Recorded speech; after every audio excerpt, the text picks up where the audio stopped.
안녕하세요. 저는 올해 42살 결혼 14년 차이고 시어머니랑 아랫집 윗집에 살고 있습니다. 우리 어머니는 성별은 여자지만 성격이 아주 호방하고 외모는 거의 장군감인데다 웬만한 남자들도 이겨내지 못할 정도로 힘이 좋으십니다. 남편이 어렸을 때 시부모님이 동네에서 쌀가게를 하셨는데 아버님은 외수하셔서 주로 돈 계산하는 일만 하시고 어머님이 쌀 포대 나르고 쌀 배달하는 일을 다 하셨다고 하더라고요.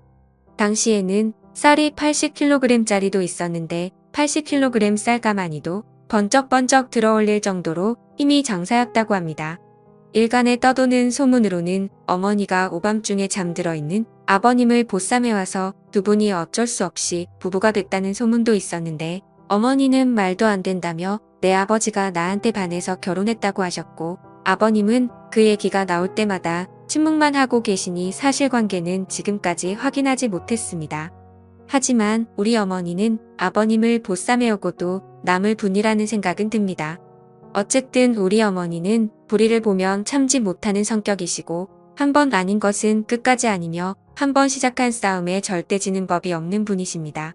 저도 그런 시어머니 때문에 처음에는 너무 힘들어서 갈등도 있었고 울기도 했는데 사람은 겪어봐야 한다고 겪어보니 할 말 못 참고 다 하시는 성격이시지만 뒤끝은 없으신 분이시더라고요.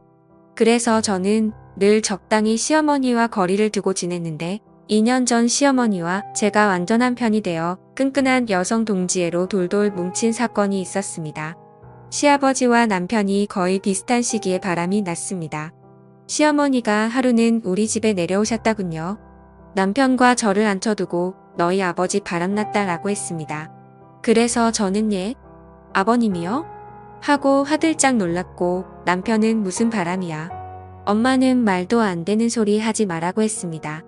그랬더니 시어머니는 너는 아무것도 모르면 가만히 있으라며 여자의 촉은 절대 무시를 못한다. 예전에 젊었을 때 내 아버지가 바람이 나서 내가 그 여자 개박살 내준 적 있는데 그 뒤로는 자기가 만나는 여자 내 손에 죽기라도 할까봐 한동안 찍소리도 않고 사는 것 같더니 늙음하게 바람이 났다며 감히 겁도 없이 바람을 피는 걸 보니 아무래도 치매기가 시작된 게 아닌가 싶다 했습니다. 그 소리를 들은 남편은 하여튼간에 여자들이란 시간 많고 할 일 없으니까 오만 상상이 다 나야 된다며 제발 생사람 잡지 말라며 자기가 더 화를 내며 나가버렸습니다. 그때는 몰랐습니다. 자기가 바람이 나서 도둑이 제발 저려서 그랬다는 것을요. 그저 어머니가 아버지한테 바람을 빌미로 온갖 말들을 힘으로 칠까봐 걱정해주는구나 생각했습니다. 그런데 혹시나 자기한테 불똥이라도 튈까봐 시어머니와 저를 이상한 취급을 한 것이었습니다. 시어머니가 의심을 시작하게 된 건 시아버지가 카톡을 시작하면서부터입니다. 한평생 전화기기는 전화 받고 전화 거는 것만 필요하다 하셨던 분이 어느 순간부터 전화기를 붙들고 앉아서 전화기와 씨름하듯이 문자를 보내시고 혼자 희죽거리시고 하셨던 겁니다. 너무 오랜만에 피우는 바람이라 그런지 포커페이스가 전혀 안 되셨던 거죠. 그것을 매의 눈으로 포착하신 시어머니가 지금 전화기 들고 뭐 하냐 물었더니 뻔히 옆에서 보고 있는데도 하기는 뭘 하냐고 아무것도 안 했다고 딱 잡아떼시더랍니다.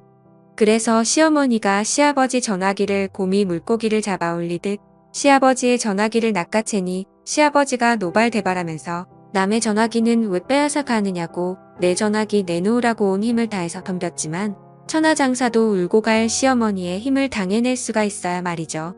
시아버지는 내동댕이 쳐지시고 시어머니는 시아버지의 휴대폰 확인에 들어갔는데 시어머니의 말을 그대로 빌리자면 숟가락들 힘도 없어 보이는 것들이 서로 좋다고 얼굴을 맞대고 사진을 찍어놨는데 진짜 눈뜨고는 못 봐주겠더라. 그녀는 젊어 보려고 골다공에 바람을 있는 대로 넣어서 사진을 찍었는데 사람인지 보거인지 그런다고 자기가 이팔 청춘 되는 줄 아나 봐. 미친 것들이 내가 이것들을 가만 놔둔다 하시더군요. 그러면서 예의 내 아버지 만나는 잡것 어디 사는지 알아봐. 내가 이참에 그 여자 머리를 다 뜯어놓고 대머리 만들어 버리라니. 시어머니의 특별 명령이 떨어지자마자 시아버지의 전화기를 건네받아서 구글 이메일 계정을 만들어서 구글 타임라인 하는 방법을 알려드렸죠. 여기로 들어가시면 아버님이 어디 가시는지 확인된다고요. 그랬더니 시어머니는 감탄하시면서 세상 살기 좋아졌다.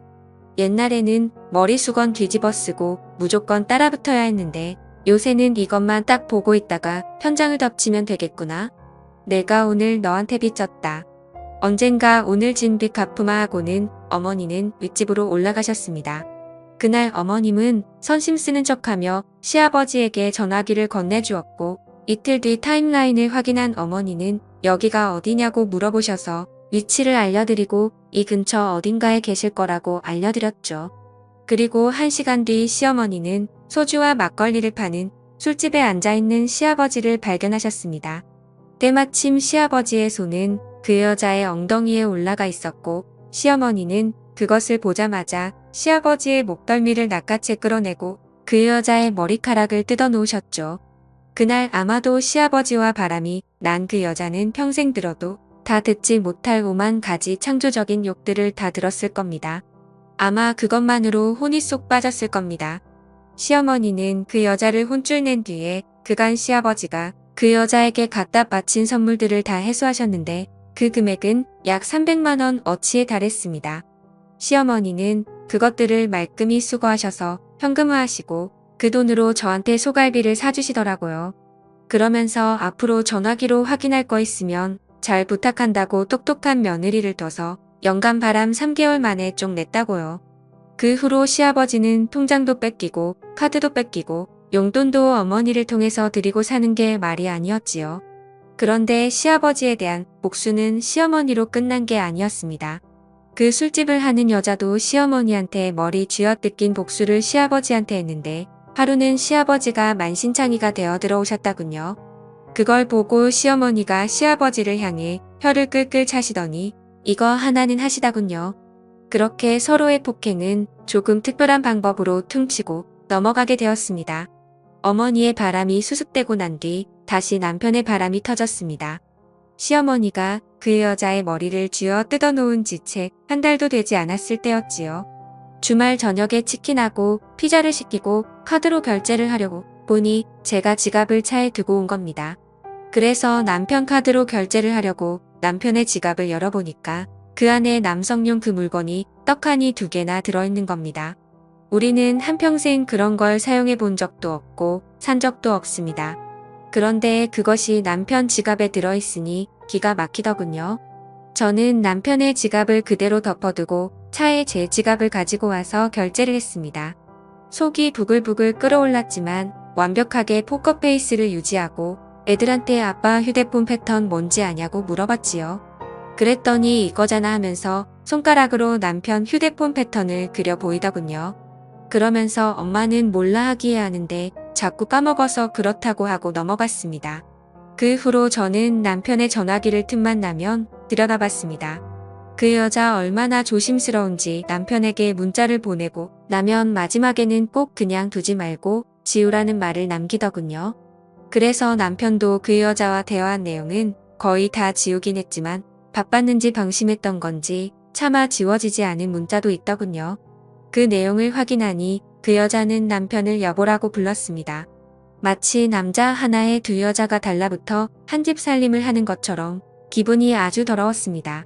저는 시어머니에게 연락을 했습니다.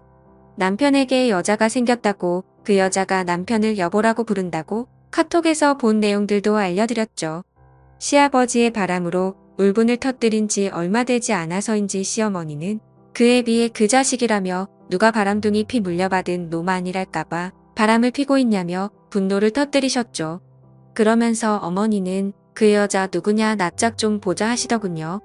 그래서 저는 남편 폰에서 가져온 사진을 보여드렸죠.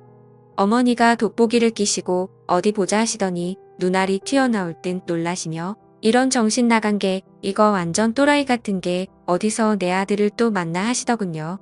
어머니의 반응에 제가 더 놀라서 아는 여자냐고 누구냐고 물으니 너랑 결혼하기 전에 죽고 못 살던 여자잖아. 이거 완전 독한 여자네.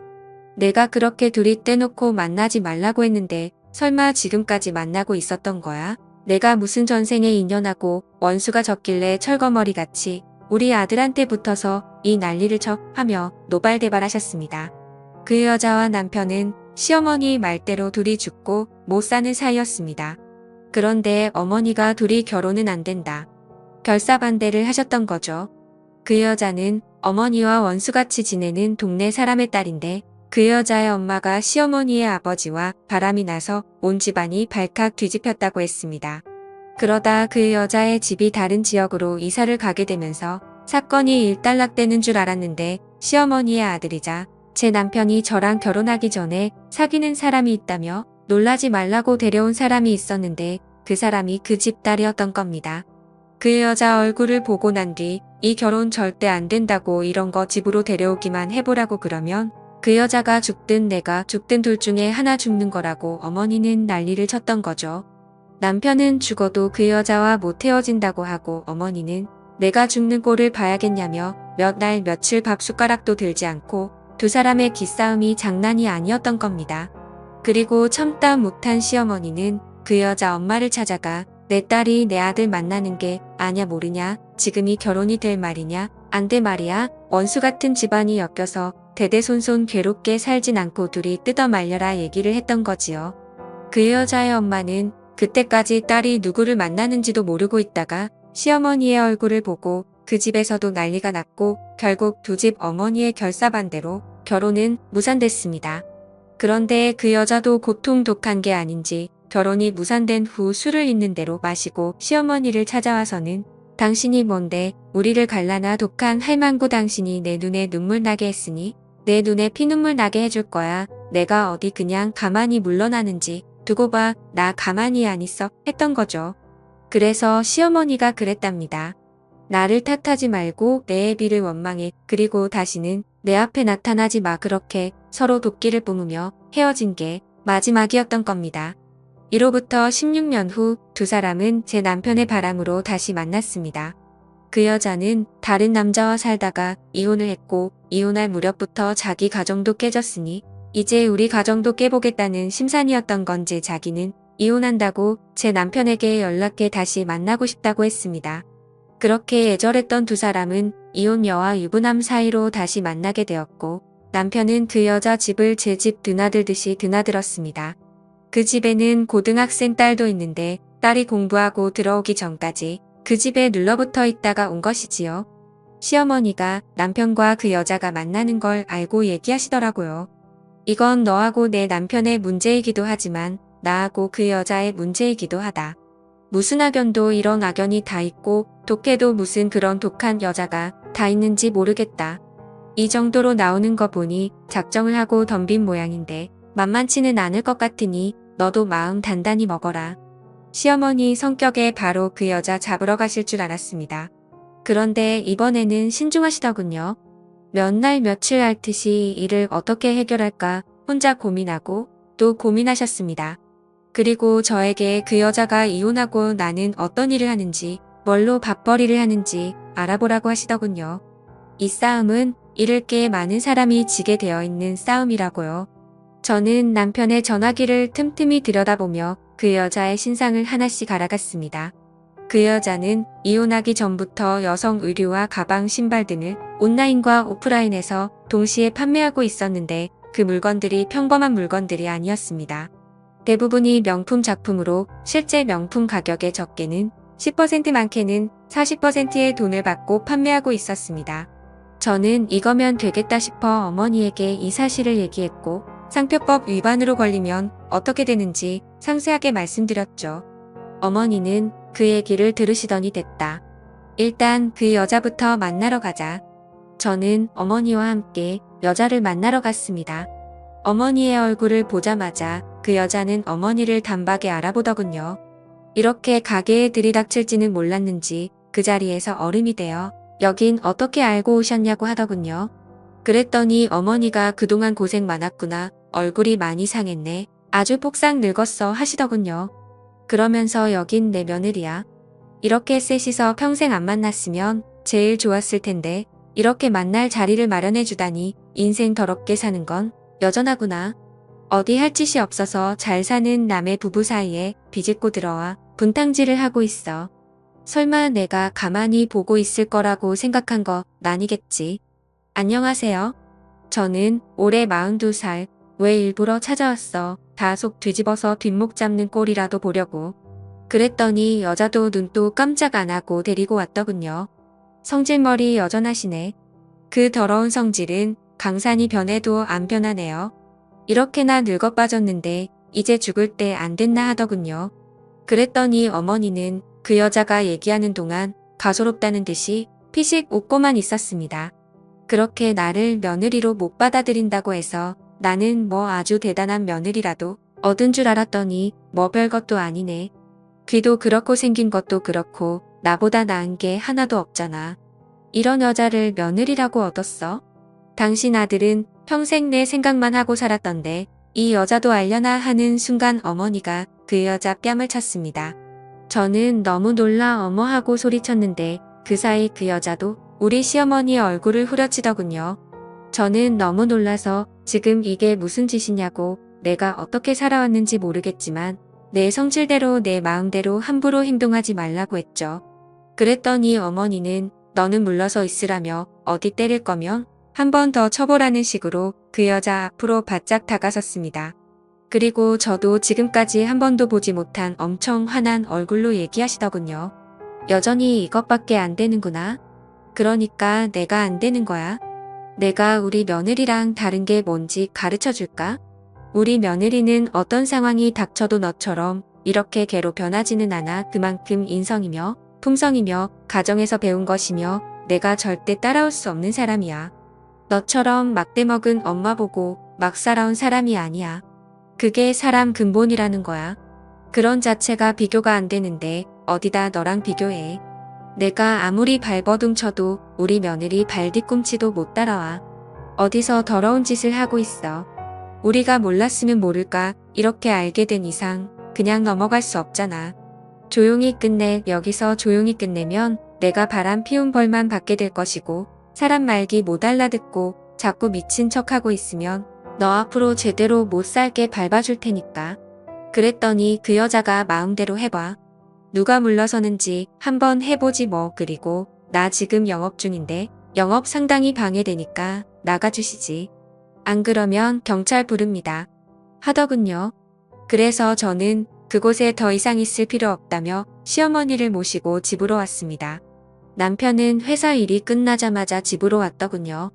그날 얘기를 다 들은 건지 어머니가 남편을 앉히자 남편은 고개만 푹 숙이고 있었습니다. 시어머니는 남편에게 너 지금 뭐 하고 다니는 거냐고 지금 그 여자를 만나서 뭘 어찌하겠다고 만나느냐고 물었죠. 그랬더니 남편은 그냥 만나게 됐다고 연락이 왔다고 했습니다. 그러자 어머니는 만나자고 한다고 가정 있는 남자가 앞뒤 생각도 않고 그 여자를 만나? 너 집까지 드나들고 살림이라도 쉬겠다는 거야 뭐야? 그게 뭐 하는 짓이야? 내 외할아버지 내 아버지 그리고 너까지 이놈의 바람기 어디까지 대물려 줄 거야? 너는 이게 좋아 보여? 내가 하는 짓 내 아들이 보고 있어. 나중에 커서 너처럼 바람 피우고 가정 버리고 엉망진창으로 살았으면 좋겠어? 그게 내가 바라는 거야? 당장 그만해. 너희가 인연이었다면 진작에 연결이 됐겠지. 절대 인연이 될 수 없는 사람들이니까 이렇게 만날 때마다 잡음이 끊이지 않는 거야. 바람 피우는 사람들은 절대 그렇지 않다. 그리고 집에 가서 아내한테 무릎 꿇고 빌어. 배우자가 외도한 상처가 얼마나 깊은지 내가 몰라서 이러지는 않을 거야. 내가 빌고 또 빌어도 한 번 받은 상처는 절대 아물지 않지만 그래도 빌고 또 빌어. 그리고 내 가정을 지켜 그 여자한테 휘둘려서 인생 가정 모두 망가뜨리지 말고. 어머니는 그 말씀을 남기고 집으로 올라가셨습니다. 어머니가 가시고 난 뒤 우리는 서로 아무 말도 없이 앉아 있었죠. 그랬더니 남편이 먼저 말을 걸어왔습니다. 저는 너무 화가 나한테 딱 10대만 맞아 하고는 남편을 있는 힘껏 두들겨 패주었습니다. 그러면서 나한테 왜 이러는지 내가 당신한테 무슨 잘못을 했길래 나한테 이런 고통을 주는 것인지 물었습니다. 그랬더니 남편은 그런 거 아니라며 자기가 순간 판단을 잘못해서 잠깐 미쳤었나 보다며 정말 미안하다고 했습니다. 그래서 제가 물었죠. 그 여자와 끝낼 거냐고요. 그랬더니 남편이 당연히 끝난다고 하더군요. 계속 만나서 어쩌겠냐고요. 그렇다면 그 여자와 있었던 모든 일 다 털어놓고 가지고 있는 사진 주고받은 대화 다 내놓으라고 했습니다. 지금 바로 모든 걸 내놓지 않으면 나는 이 순간부터 이 집 며느리도 당신 아내도 애들 엄마도 아니다. 나는 박씨 집안과 엮인 모든 사람들과 인연을 끊을 것이고 가만히 물러나지 않을 거라고 했습니다. 그랬더니 남편이 지금까지 여자와 주고받은 일을 다 내놓았습니다. 지금까지 가벼운 대화만 카톡으로 주고받을 뿐들이 나눈 진지한 대화와 사진은 이메일로 주고받았다군요. 두 사람이 만나기 시작한 지는 1년 정도 되었고 그 여자 집에 드나들면서 서로 관계를 한 듯한 내용들이 있었습니다. 그리고 남편을 여보라고 부르며 사랑한다는 말도 아끼지 않았습니다. 저는 그 증거를 다 모아 상간녀 소송부터 진행했습니다. 그리고 남편은 그 후로 전화번호도 바꾸고 일체 그 여자와 만나지 않았습니다. 남편의 연락이 끊어지니 그 여자는 한껏 약이 올라서 메일을 보냈다군요. 16년 전에도 버리고 이번에도 자기를 버리냐고 당신 아내를 만나기 전에 내가 당신 아내였지 않냐고 몸만 떨어져 있을 뿐 나는 그때도 지금까지도 늘 당신만 생각하며 지금 여기까지 왔다고 다 정리하고 자기한테 오라고 하더군요. 우리 모든 걸 다시 시작하자고요. 이번에도 나 이렇게 버리지 말라고요. 그 얘기를 시어머니에게 했더니 그렇게 알아듣게 얘기를 했는데 못 알아듣는 걸 보니 그 여자가 먹고 사는 게 배부른 모양이다. 그 여자 가게도 신고해버려라 하더군요. 그래서 저는 그 여자가 운영하는 가게를 상표법 위반으로 고소했습니다. 그 여자는 자기 가게가 고소당한 걸 알고 우리 집에 찾아와서 난리를 부렸습니다. 니들이 고소했냐고 고소 취하하라고 미친 것 아니냐고요. 가만두지 않을 거라고요. 그래서 제가 더는 정신 나간 집착이다 끝내야 한다고 했습니다. 그리고 법 테두리 안에서 살라고 했죠. 남의 남자 뺏고 남의 상표 가져다가 돈 벌지 말고 합법적으로 살라고요. 그랬더니 그 여자 더 난리를 치며 난동을 부렸고 저는 경찰서에 전화해 고성방가하는 이 사람 좀 데려가 주시라고 했죠. 경찰이 다녀간 뒤에야 집 주변이 조용해졌습니다. 그렇게 저는 그 여자를 상대로 상간녀 소송과 동시에 그 결과 저에게는 1,500만 원의 위자료가 전달됐고 그 여자는 상표법 위반으로 500만 원의 벌금과 지금까지 판매한 금액을 회수하는 추징금 3,500만 원을 선고받았습니다. 결과가 나온 뒤 저는 남편에게 얘기했죠. 당신의 잘못된 선택으로 조용했던 집안이 발칵 뒤집히고 서로 좋을 게 하나도 없는 이런 일이 생겼다고요. 그 여자를 만난 후 당신이 얻은 것은 뭐고 내가 얻은 것은 무엇이며 또 그 여자가 얻은 것은 무엇이냐고 했죠. 결국 모두 다 잃게 되었고 지금까지 잘 지켜왔던 것들을 제대로 지킬 수 없게 되었다고요. 나는 앞으로 당신을 믿지도 못하고 대접해 주지도 못하니 나에게 아무것도 기대하지 말라고 했습니다. 이제 너와 나는 남보다 못한 사람이 되었다고요. 남편은 아무 말 없이 듣고만 있더군요. 그 후 그 여자가 술만 마시면 집으로 찾아와 우리는 이사를 했고 어머니와 저는 단순히 며느리와 시어머니 사이를 넘어 마음이 통하는 사이가 되었습니다. 남편의 바람으로 인해 남편의 신뢰는 잃었지만 시어머니와의 돈독한 관계는 유지하게 된 것이지요. 앞으로는 이런 일이 또 생기면 어머니하고 사이는 더 돈독해질지 모르겠지만 두 번 다시 이런 일 없이 조용히 살 수 있길 바랍니다.